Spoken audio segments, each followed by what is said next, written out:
Berlin, International Olympic Committee President Thomas Bach has suggested that instead of offering prize money for Olympic gold medalists in Paris, World Athletics should focus its funding on supporting athletes at the other end of the spectrum.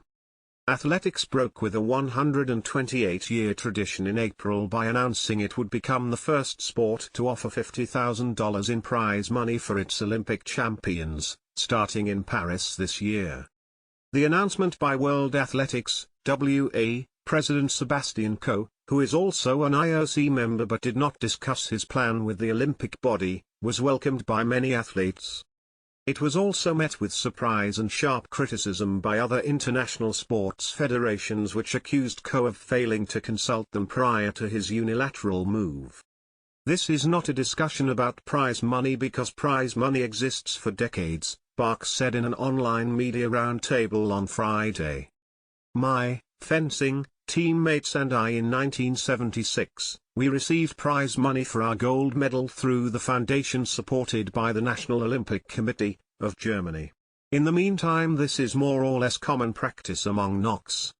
Bach said while sponsors, governments or private institutions provided payments to athletes for Olympic success, the role of an international sports federation was not that.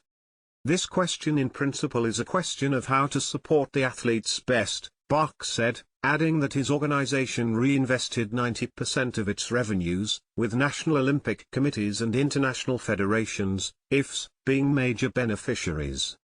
The NOCs and IFs are major recipients of this money, of this share of the commercial success of the Games, Bach said. Quality gap.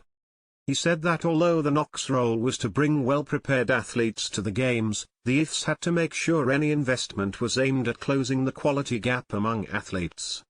The role of the IFs is they have to make every effort to try to close the gap between the athletes coming from privileged countries and those coming from less privileged countries, Bach said.